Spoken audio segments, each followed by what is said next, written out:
Assalamualaikum dan salam sejahtera. Kembali lagi bersama saya iaitu Cikgu Nik Fatini. So hari ini kita teruskan lagi kelas kita iaitu kelas Sains tahun 4, unit 8. Kita masuk lagi berkenaan dengan sifat bahan. Okay. Bagi yang join Google Meet, Google Meet Cikgu, awak semua akan buat eksperimen dan role awak adalah seorang saintis pada hari ini. Dan bagi yang tak join Google Meet pun sama, awak adalah seorang saintis.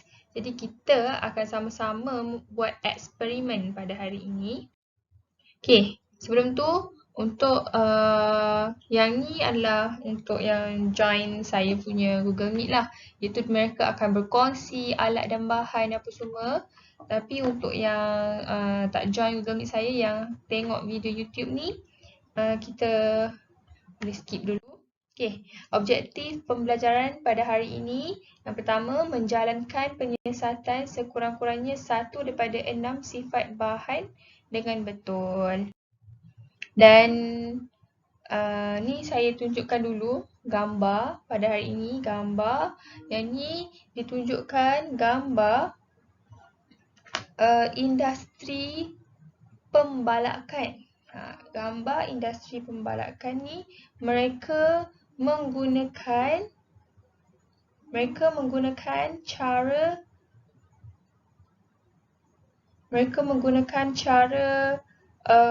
mengangkut kayu balak dengan menggunakan air. Okay, kenapa? Mengapa kayu balak di dalam industri ni digunakan air sebagai pengangkutan untuk menghantar kayu balak ke kilang-kilang yang terletak di muara sungai? Boleh fikirkan, nanti kongsikan jawapan dengan saya, dengan cikgu, PM saya jawapan, okey?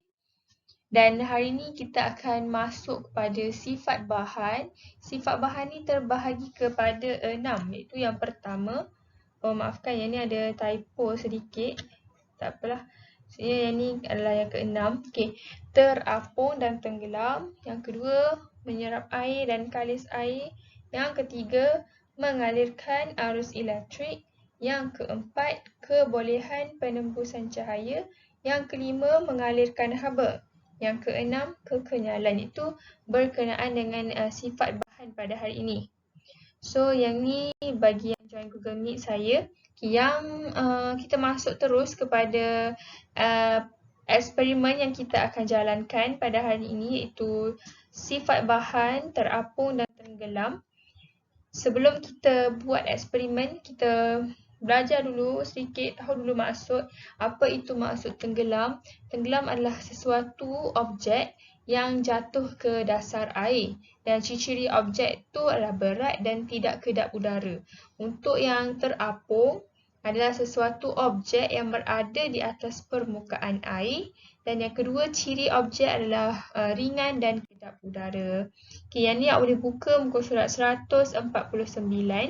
Dan saya sudah bagi penerangan awal suruh salin apa semua. Okay, dekat sini awak boleh tengok eksperimen. Kita baca dulu yang pertama, iaitu tujuan. Tujuan eksperimen kita pada hari ini ialah untuk menentukan sifat bahan yang dapat terapung atau tenggelam. Dan alat dan bahan digunakan adalah bekas plastik, air, jam randik kita tak gunakan, batu, pembaris plastik, kunci, belon, batang aiskrim, straw, kain kapas, tali kulit, gelas kaca dan juga pensel. Tapi saya dah bagi senarai dekat awak semua berkenaan dengan bahan-bahan ni. Jadi kita boleh proceed dengan bahan-bahan yang saya tulislah, iaitu pensel kayu, pemadam, gelas kaca, pembaris plastik, pengikat getah makanan, straw, kain sapu tangan, bekas plastik dan juga satu objek misteri saya suruh bawakan. Okay, kita bagi yang tak join saya punya Google Meet, boleh juga laksanakan eksperimen ni di rumah. ambil video dan hantarkan kepada saya. Okey, yang langkah-langkah pertama, iaitu yang pertama adalah untuk isikan air ke dalam bekas plastik sehingga separuh penuh. Yang kedua, masukkan semua objek yang diuji ke dalam bekas plastik dan mulakan jam randik. Selepas seminit, perhatikan kedudukan objek yang diuji, sama ada berada di atas atau di bawah permukaan. Okey, semasa kita buat eksperimen ni, diingatkan bahawa semua bahan yang kita masukkan dekat dalam bekas tu mesti penuh berada di dalam bekas. Tak adalah bekas tu terlalu kecil bila awak masukkan. Contohnya awak masukkan baris satu di sebelah luar dan satu lagi dekat dalam plastik. Tak nak macam tu. Saya nak semua kita boleh letakkan dalam satu bekas tu. Jadi bekas yang digunakan perlulah cukup besar. Dan awak boleh rekodkan pemerhatian ke dalam jadual seperti yang ada dekat bawah ni. Boleh awak rekodkan jadual apa objek yang awak uji dan tandakan right pada kolom kotak-kotak yang ditunjukkan. Dan boleh juga awak semua buat inference. Okey, hari ni kita pergi sikit kepada inference. Inference ni, apa itu inference? Inference tu adalah sebab. Sebab kenapa berlakunya kejadian tersebut. Okey, contoh kalau dekat dalam gambar tu, kita boleh tengok pensel berada di atas permukaan air, pemerhatian kita. Maksudnya, kalau dia berada di atas permukaan air, bermaksud ianya terapung. Bila ianya terapung, apakah inference yang kita boleh katakan pada sifat ni? Apakah inference yang kita boleh katakan? Bila berada di atas permukaan air, inference dia adalah pensel terapung kerana biasanya kalau dia terapung ataupun kalau ianya terapung, biasanya disebabkan oleh apa? Jadi sebab kenapa pensel tu terapung menunjukkan bahawa ianya adalah inference. Saya nak awak semua fikirkan mengapa pensel boleh berada di atas permukaan air dan sebab tu awak tuliskan dekat inference.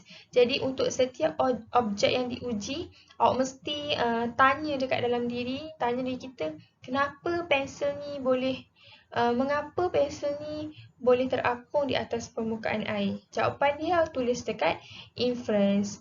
Dan yang ni awak semua dah belajar dekat dalam darjah 3. Tak silap saya awak dah belajar. Konsep ni awak dah belajar. Jadi boleh ingat balik apa yang awak ajar dan lengkapkan jadual.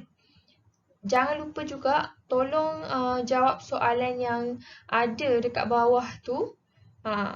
Apakah pemerhatian kamu dalam aktiviti ini? Nyatakan sifat bahan yang diuji dalam aktiviti ini. Objek diuji manakah yang boleh terapung di permukaan air? Nah, ni awak kena nyatakanlah. Okey, untuk selepas pada awak buat eksperimen, boleh jawab quizzes yang cikgu bagi ni tentang terapung ataupun tenggelam. Dan rumusan